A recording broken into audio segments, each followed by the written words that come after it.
মিনহা খালাকনাকুম ওয়া ফিহা নুঈদুকুম ওয়া মিনহা নুখরিজুকুম তারাতান নুখরা।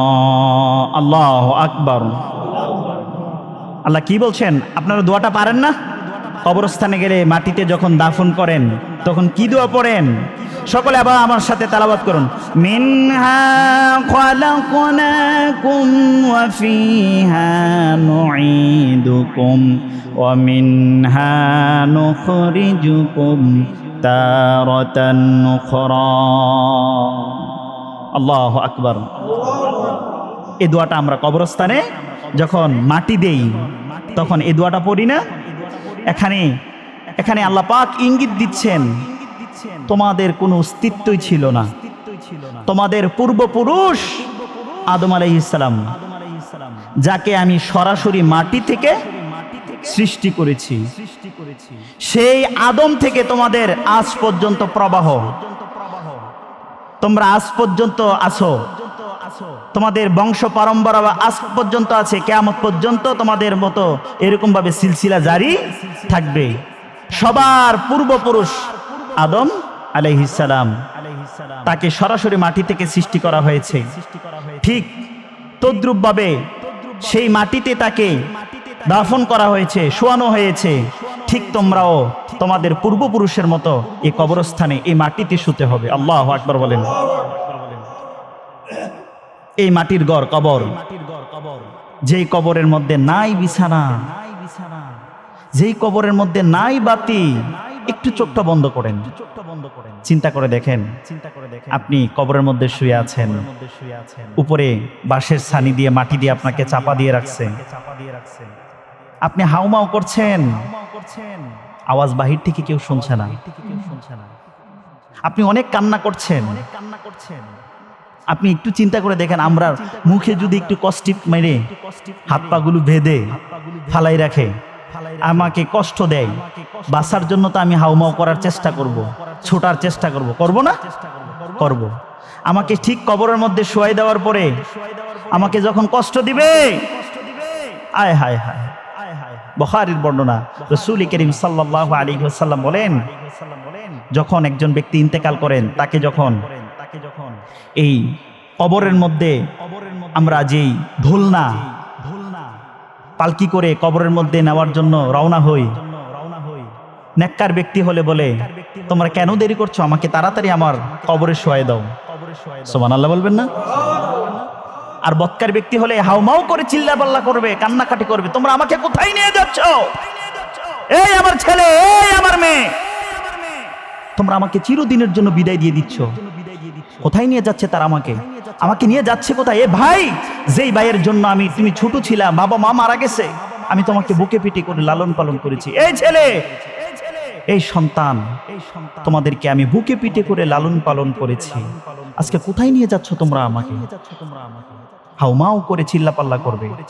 কিন্তু মানুষ আর জিন ছাড়া কেউ এর মানে মানুষ এবং জিন এই দুই জাতি ব্যতীত সকলে আওয়াজ শুনবে, কিন্তু এই দুই জাতির কেউ আওয়াজ শুনবে না।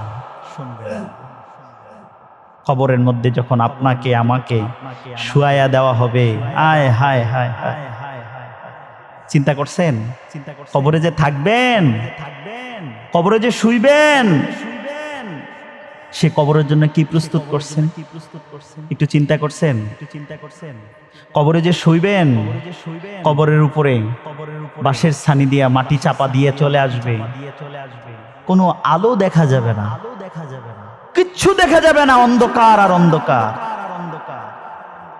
আয় হায় হায়, কিভাবে এই কবরের মধ্যে দিন কাটাবো? একটু কি কল্পনা করে দেখছেন, ভাবছেন? হুশ থাকবে? হুশ থাকবে তো? আয় হায়, আমাদের কি মেজাজ, আমাদের কি রাগ, আমাদের কি দাম্ভিকতা, আমাদের কি অহংকারে আমাদেরকে ছেয়ে আছে। দুনিয়ার পাওয়ারের কারণে আমরা মানুষকে মানুষ মনে করি না। কেন কেন কেন কেন আমাদের এত অহংকার কিসের?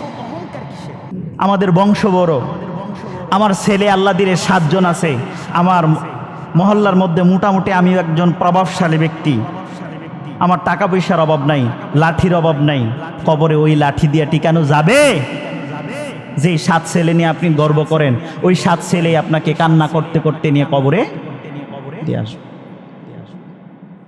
যে 3 ছেলে নিয়ে আপনি গর্ব করেন, আপনার ছেলে এমক লেভেলে আছে, মন্ত্রণালয়ে থাকে, এমকখানে এমপি সাহেবের সাথে ভালো সম্পর্ক, অমুকের সাথে ভালো সম্পর্ক, তমুকের সাথে ভালো সম্পর্ক, খুব প্রভাবশালী, আপনি সমাজের মধ্যে ক্ষমতাধর, কিন্তু আপনার এন্তেকালের পরে যেই সন্তানদেরকে নিয়ে আপনি গর্ব করতেন তারাই আপনাকে কবরে শোয়াবে।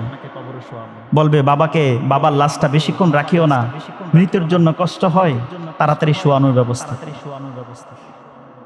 কিচ্ছু থাকবে না।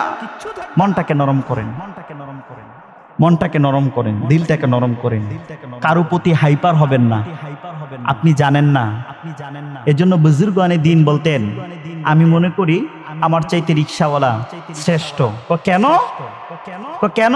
তার শরীরের ঘাম জড়াইয়া জড়াইয়া সে হালাল রুজি ইনকাম করে। আমার চাইতে যারা মাটি কাটে তারা শ্রেষ্ঠ, কারণ আমার হালাল রুজি ইনকাম করতে এত পরিমাণ ঘাম ঝরে না, তার যা ঘাম ঝরে। আমার চাইতে একজন নাবালক বাচ্চা, 10 বছরের বাচ্চা, সে উত্তম। কেন? তার বয়স কম, তার গুনাহ কম। আমার চাইতে মুরব্বী যিনি, সেও আমার চাইতে শ্রেষ্ঠ। কেন? সে আমার চাইতে বয়স বেশি পাওয়ার কারণে নেক আমল বেশি করছে। নিজের চাইতে অন্যকে শ্রেষ্ঠ মনে করবেন।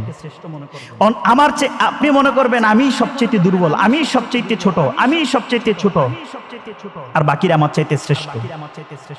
সম্মানিত উপস্থিতি, এ কবর এমন কঠিন জায়গা, সেখানে আপনি কার ছেলে কার বাবা সেটা দেখবে না, আপনার সাথে কার সম্পর্ক ছিল দুনিয়াতে সেটা দেখবে না, আপনার সাথে দেখা হবে আল্লাহ এবং তার রসুলের সাথে আপনার সম্পর্ক কেমন ছিল। আল্লাহর সাথে এবং আল্লাহ রসুলের সাথে আপনার সম্পর্কটা কেমন ছিল সেটা দেখা হবে কবরে। আপনি যখন কবরে যাবেন, কবরে যাওয়ার পর আয় হায়, বুখারীর বর্ণনা, রাসূল করিম সাল্লাল্লাহু আলাইহি ওয়াসাল্লাম বলেন, বুখারীর বর্ণনায় রাসূল করিম সাল্লাল্লাহু আলাইহি ওয়াসাল্লাম বলেন, যখন কবরবাসীকে কবরে শোয়ানো হবে, তার আত্মীয় স্বজনরা যখন চলে আসে, এই পায়ের ঠুক ঠাক আওয়াজগুলো, এগুলো সে কবর থেকে শুনতে পায়, সে কবর থেকে শুনতে পায়। কবর থেকে শুনে তারা যখন চলে যায়, তখন মুনকার নাকির এসে তাকে উঠায় বসায়, উঠায় বসানোর পর তাকে জিজ্ঞাসা করবে, মার রব্বুকা, ওমা দীনুকা। রাসূল করিম সাল্লাল্লাহু আলাইহি ওয়াসাল্লামের বুখারীর বর্ণনার মধ্যে শুধু এসেছে একটা প্রশ্ন। বুখারীর বর্ণনার মধ্যে প্রশ্ন আসছে, কবরের মধ্যে প্রশ্ন হবে একটা। কয়টা?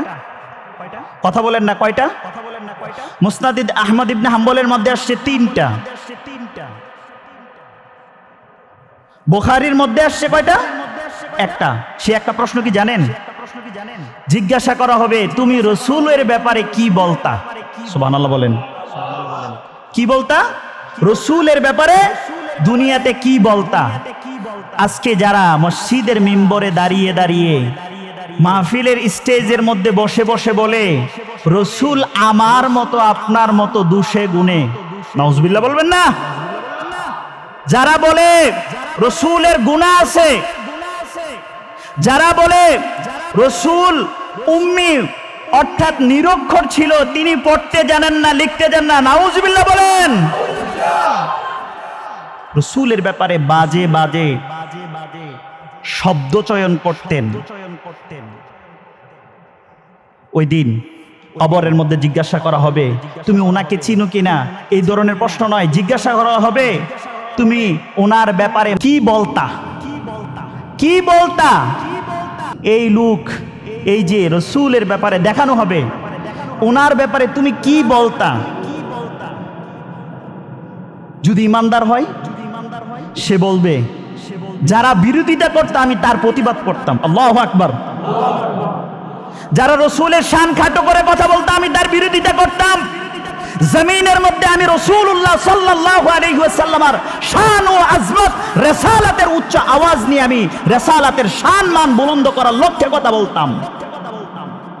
আমি রসুলের ব্যাপারে সাক্ষ্য দিতাম তিনি আমার রসুল, তিনি আমার পথ প্রদর্শক, তিনি আল্লাহর পক্ষ থেকে প্রেরিত রসুল।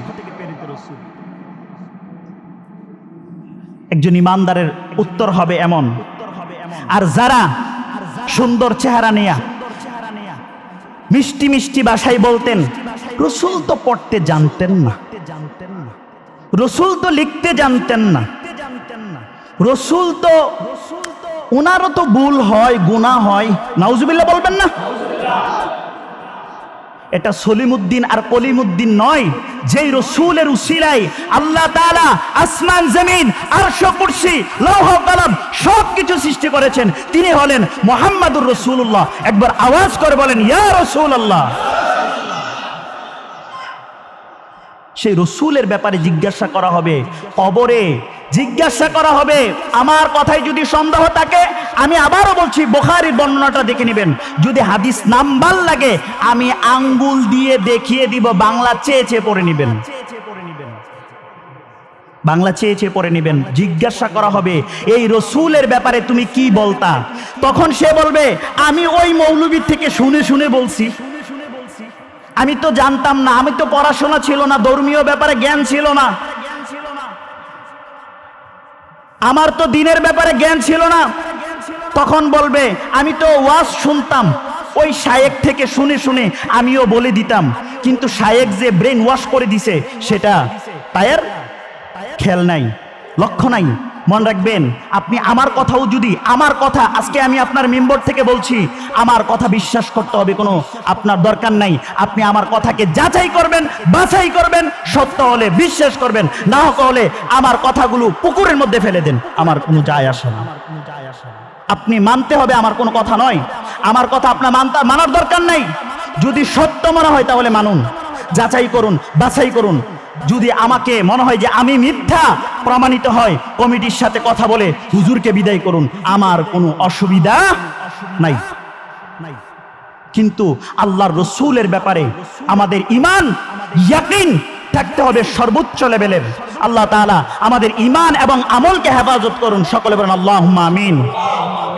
আমার রসুল সাধারণ কোনো মানুষ নয়, সাধারণ কোনো মানুষ নয়, তিনি ছিলেন নবিয়্যুল আম্বিয়া, ইমামুল আম্বিয়া, ইমামুল মুরসালিন, খাতামুন নবিয়্যিন, আফতাবে নবুওয়াত, শাহে রিসালাত। আল্লাহু আকবার। আমার রসুলের আজমত এবং শানের ব্যাপারে আল্লাহ পাক রব্বুল আলামিন বলেছেন ওয়া রাফা'না লাকা যিকরাক। হাবিব আমি আপনার শান ও মানকে বুলন্দ করেছি। জিবরাইল আলাইহিস সালাম জিজ্ঞাসা করলেন ইয়া রাসূলুল্লাহ, ইয়া রাসূলুল্লাহ, আপনি কি জানেন আল্লাহ তাআলা আপনার শান কতটুকু বুলন্দ করেছেন? আল্লামা জালালউদ্দিন মুহাল্লি রাহমাতুল্লাহি আলাইহি তাফসীরে জালালাইনের মধ্যে লেখেন, তাফসীরে জালালাইনের মধ্যে আল্লামা জালালউদ্দিন মুহাল্লি রাহমাতুল্লাহি আলাইহি লেখেন, এই আয়াতের ব্যাখ্যা করতে গিয়ে বলেন বিআনতুযকিরা মা যিকরি ফিল আযানি ওয়াল ইকামাতি ওয়াত তাশাহুদি। আযান আল্লাহর ইবাদতের জন্য, সেখানেও রাসূলুল্লাহর নাম ঢুকানো হয়েছে। নামাজ আল্লাহর ইবাদতের জন্য, সেখানেও রাসূলুল্লাহর নাম ঢুকানো হয়েছে। তাশাহুদ আল্লাহর প্রশংসার জন্য, সেখানেও আজমতে মুস্তাফা মুহাম্মদে মুস্তাফা রাসূলুল্লাহর প্রশংসা সেখানে ঢুকে দেওয়া হয়েছে। আল্লাহ তাআলা আলোচনা যেখানে, সেখানে রাসূলুল্লাহর আলোচনা করে আল্লাহ তাআলা সেটাই বুঝিয়েছেন। আমার হাবিবের আজমত, শান, শওকত, ইজ্জত, রফাতকে আমি আল্লাহ বুলন্দ করেছি। সেখানে আপনি আমার মতো আপনার মতো দুষে গুণে মানুষ বলার কোনো সুযোগ, তিনি হচ্ছেন অতুলনীয় মানব, তিনি ছিলেন অতুলনীয় মানব, যার সাথে কোনো তুলনা নাই। আল্লাহ তাআলা আমাদেরকে এই ফিতনা ফাসাদের সময়ে আল্লাহ তাআলা আমাদের ঈমান এবং আমলকে হেফাজত করুন, সকলে বলেন আল্লাহুম্মা আমিন।